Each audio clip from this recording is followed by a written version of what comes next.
At the end of this video, learn how to formulate a barrier repair serum, and this is how I created my recipe. Now, these are the category of ingredients I'll be using: my base, my humectant, barrier repair actives, stabilizer, thickener, and preservative. Since we've written out the categories of ingredients we want to use, we're going to start by writing the percentage of our preservative. We're going to use broad spectrum preservative, and which is Germa Plus preservative. You can use any broad spectrum of choice, but I'm going to be using the Germa Plus preservative. And according to my manufacturer, I shouldn't exceed 1%. I use between 0.5 to 1%, and 1% is fine by me. So I'll be using my thickener, and I'll be using xanthan gum. Yes, don't use food grade, use the clear xanthan gum. And I'm going to be using 0.2% because I don't want it to be too thick. And this is because one of the barrier repair actives I'll be using is more like a thickener as well. So I don't want the serum to be overly thick. Now let's write the percentage of our stabilizer. I'm going to be using 0.2, and the stabilizer I'll be using is disodium EDT. According to my manufacturer's recommendation, it shouldn't exceed 0.2. And the reason for stabilizer is to make the product stable without changing color. Your barrier repair actives shouldn't exceed 20%, but I'll be using 14.5% of barrier repair actives because of the available actives I have on ground. As we go further, I'll be telling the types of actives I'll be using and the reason why. So our humectant, I'll be using 5%. And I'm going to be using glycerin. And lastly, our base, which is our diluent, which is water. And I'll be telling you how I got 79.1. And this is how I got 71.9. I added my humectant, 5% of humectant with the 14.5% of the barrier repair actives, plus 0.2% of the stabilizer, 0.2% of the thickener, and 1%. So I added those 5 categories together and subtracted it from 100. As you know, our barrier as a skincare formulator, our recipe shouldn't exceed 100%. If not, you're not doing the right thing. So I subtracted from 100% and I got 79.1. This was how I knew that my base should be 79.1. The secret of creating your own recipes is that you need to write the categories of ingredients you'll be using. Research each ingredient that you'll be using and write out the percentage you want to use. And to know the percentage you want to use, you need to go to your manufacturer's website. Okay, firstly, you want to use preservative. Which preservative are you using? Okay, you've chosen a broad spectrum preservative. Instead, to use Germa Plus. And according to your manufacturer, Germa Plus shouldn't exceed 1%. So you can use between 0.5 to 1%, depending on what you want to formulate. And this is a serum, so I would like to use 1% because it contains lots of actives. So I want it to be very stable. So you've done that. Next thing you do is your thickener, right? And I want to use xanthan gum. You can use above 0.2, but I don't want it to be overly thick because of the kind of barrier repair actives I'll be using. Because there's one ingredient which is hyaluronic acid among the barrier repair actives. I'm going to be using it from scratch. I'm not going to use the hyaluronic gel. So because I'll be using the powder, and powder has this thick consistency after it dissolves, so it will make your serum naturally thick. I don't want my serum to be overly thick. That was why I set to 0.2%. If I was not using hyaluronic acid, I could make my serum to be my xanthan gum to be 0.3 or 0.4, depending on how I want it to be. You get my point? So for the stabilizer, you need to use stabilizer because you're using actives, and I'm going to be using disodium EDT. And according to my manufacturer, it shouldn't exceed 0.2%. So you should not use below or above. I always check that. Then for my barrier repair serum, now let's talk about this. Now this barrier repair ingredient, the ingredient that will help to repair the skin, heal the skin, boost collagen production. If there's some skin, I don't know, they look really tired, some face look really tired, it's not firm, it has lost its collagen, it has also lost its moisture, the face is not looking hydrated, it has lost elasticity, it is dry, this is why this serum should be formulated. You get, so if you want to you can formulate it for someone with aging skin, someone that has a very dry skin, right? All right, so the ingredients we're going to be using, 4 ingredients according to what I have here. Yes, with me 4. You can use up to 5 ingredients or 6 depending on the ingredient. Now let's start with the first ingredient. I'll be using hyaluronic acid. Hyaluronic acid is the perfect ingredient that would boost the skin's hydration and moisture. So it is very good. You can let me show you how I knew that I was going to use hyaluronic acid. I didn't choose hyaluronic acid because it's trending or because I'm just seeing hyaluronic acid in the supermarket or something. I had to go to my manufacturer's website. Since I know that hyaluronic existed, let me read about it. If it would do what I want this serum to do. Before then, you go to some website. I'm going to pin, I have a post on it. I'm going to pin it on my feed, my Instagram feed. This website, you can just search Barry Repair Actives. This website always updates itself. They always update the website and tell you the best actives for 2024, the actives that is really doing well. So you can type Barry Repair Actives. It can show you the list of Barry Repair Actives, or you can just say actives that help to heal the skin. Just give it your message. It's going to show you the list of actives. So you don't want to use, or you might not even get all in your country. So you just write them down and pick at least 4 or 5, and you research on it. If it's suitable by you, why not go ahead? This is how you research ingredients that you want to use in your product formulation. So after you've done this, you've written it out, and one of the ingredients, for example, is hyaluronic acid. Now all you need to do is to go to your supplier's website and read about it. If it's okay by you, you tick it. You go to the next active. If it's not okay by you, maybe, or you realize that okay, it is scarce in your country, you avoid it because you want your product to be consistent rather. If you formulate your product today, you want to formulate product the second day, but once this active is not available, your formulation will not be consistent. You get my point? So you write the third active and at least 5. You know that okay, these 5 actives will do exactly what I want this serum to do. And this takes us to the second active I'll be using. I'll be using snail filtrate. Snail filtrate is very good. It has amazing wound healing properties, anti-inflammatory properties. It can, it helps to firm the skin, and it has so many properties. And another ingredient is niacinamide, very good. Niacinamide also has good anti-inflammatory property. It has good healing property. It has really good benefit. I'll be using N-acetylglucosamine. It's also very good, similar to niacinamide. And I'll be using, these are the 4 ingredients I'm going to be using because this is what I have currently during time of making this video, and that has been tested and trusted. And I would have also loved to use ceramide. Ceramide is really good, even peptides as well, but I don't want too many things in my product. And even if I'll be using them in small quantities. So now, because I'm going to be using this 4 ingredients, now this is how I looked up the usage range of each ingredient. Let me show you this video. So the first thing I did was to go to my supplier's website and say Suffix Natural. So I typed in peptides because I really wanted to use peptides in the product. So okay, let me read about peptides to see if it's something I could use in my product. So I read about it. I saw that this is awesome. I looked at the solubility, it's water soluble. I look at the usage range. It has about 1 to 40% of usage range, right? You can use it up to 40%, but for this serum, even if you don't use it, at least 10% or 5%, depending on the ingredients you're using. I looked up ceramide.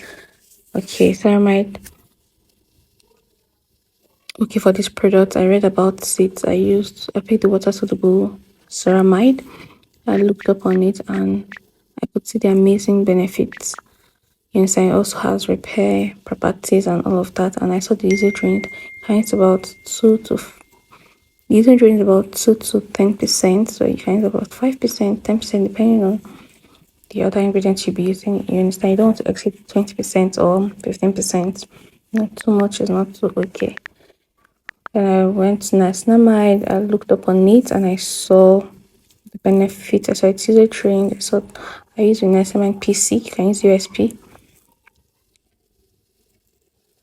Sorry, I used USP rather.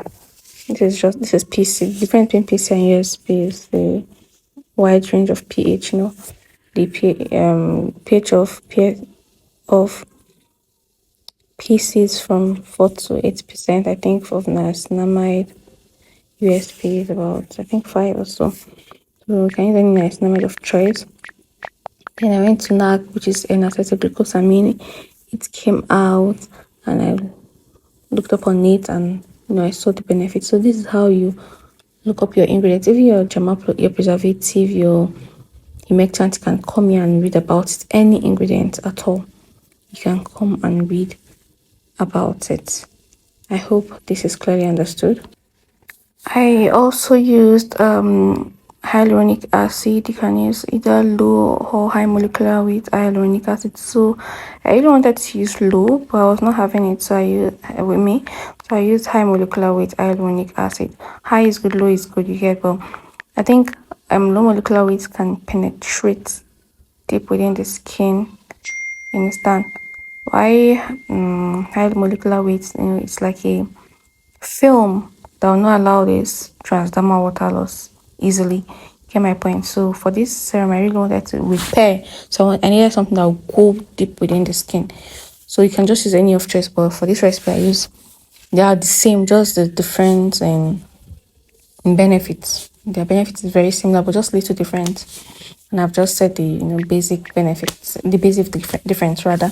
So after all of these, I picked the I looked at each usage range of all these ingredients, and I picked the percentage that is okay by me.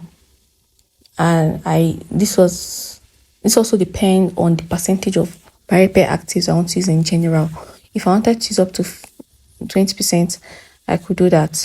But this time around, and for this recipe, I decided to, because it's meat, my product, this is what I want to do. I'm the boss here. So I chose the percentage I want to use 14.5. So what I did was use 5% niacinamide, 4% NAG and acetyl glucosamine, 0.5% hyaluronic acid. Now, there's something about hyaluronic acid. You need to, I think I will advise use a lower percentage if you don't want your serum to be overly thick. But if you want it thick, it's okay by you. If it's okay by you, that's fine. So I really want it, because when I looked at my supplier's website, I saw that 0.5 is good for really dry skin, because the person I was targeting at had also had the skin I was targeting at was for dry skin. She has really dry skin. This individual has really dry skin. So according to my supplier, so if you want it to suit or work for dry skin, you should use about 0.3 to 0.5. You get, but if you want your serum to be a bit light in weight, like not too viscous, not too thick, you can use 0.3. That's okay. So this was the reason why I had to use 0.2 xanthan. So someone will say, then since already take, why am I using xanthan gum? Xanthan gum will also maintain its stability, so that later it won't just be watery. You get to also maintain that stability, hold the serum tight. I don't know if you're getting my point. So you should note that. So I used 0.5% hyaluronic acid. I used high molecular weight. I wasn't having low molecular weight with me. Then I used 5%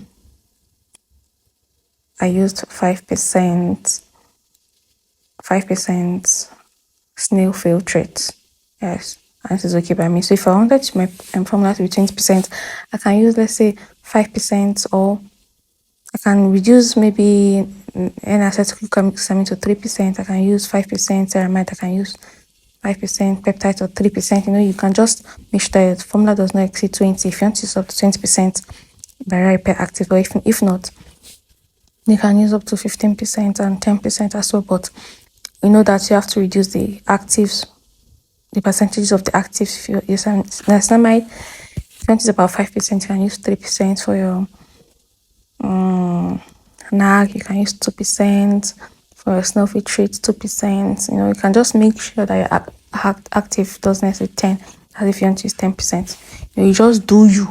Just ensure that you know what you're doing and you've researched properly. This is how to research or create any recipe of choice. I hope it's clearly understood. Now let's go to humectants. I'll be using glycerin. The reason I'm using glycerin is because I want it to dissolve my xanthan gum, because it's glycerin. This xanthan gum dissolves in glycerin. So you can also use 10% humectant. Sometimes you can use about sodium lactate is also an humectant. You can use 5% glycerin to dissolve your xanthan gum and your product, and you can also use sodium lactate as part of the humectant you're using your product. You get my point? So, but then I just wanted to use 5% humectant. You can use up to 10%, don't forget that. And let's go to the other humectants. We have like propylene glycol and all of that. So just choose the one that suits you in research. You can do just the way I've researched this ingredient. Now after this, I added the ingredients, the categories of ingredients together and subtracted from 100%. And I got 79.1 as my base. My base is the water where all of these ingredients will go into. And you can either use any hydrosol of choice. You can use rose hydrosol. And you can also say, okay, you want to use different hydrosol. You can say, okay, you want 50% of rose hydrosol, 10% of distilled water, 5%. If you want it to be also soothing, maybe 5% of aloe vera extract, 3% of chamomile extract, something, you can do your licorice extract. That if you want it to also have a bit of brightening effect, you can use some extract. You get, so you can make various batches and test it. Yes, I test it and choose the one that suits you. Now this brings us to formulation. I hope you've understood everything I've said. And after this, let's go into formulation proper. The first thing I did was to measure out my hyaluronic acid. Then I measured out 20% from my 79.1% of distilled water. So I poured the 20% into this hyaluronic acid powder and I covered it because I wanted to hydrate. I want everything to dissolve because as you can see, as I stirred it, you can see the lump, right? So I left for 24 hours and the next day it was dissolved. Clearly dissolved because it's thick. Yeah, inside it's thick. We're going to add this into our formulation. So in a separate container, I added in my remaining distilled water. Don't forget that part of this distilled water was used to dissolve my hyaluronic acid. I used 20% from my 79.1 to dissolve the hyaluronic acid, and if you subtract 20% from 79.1, you get 59.1. So the distilled water here is 59.1. So I poured in my disodium EDT and I stirred until it dissolved. After that, I added the niacinamide and then my N-acetylglucosamine and I stirred until the mixture is clear. As you can see, it is clear already. I added my snow filtrate and lastly my dissolved hyaluronic acid. So I poured everything in and I used my stick blender to stick blend it until it comes to this consistency. And I added in my hydrated xanthan gum. So what I did was to measure out my xanthan gum and I poured my glycerin and I stirred it. I let for some time until it is hydrated and I added it into my mixture. Then, as you can see, I just added in my Jama Plus preservative. I stirred and I checked the pH of the product. The pH was just perfect, 5.5. I loved this product and I love the consistency and I just packaged. It's best to use a press-on serum container like this. Do not forget to send a review if this class has been helpful.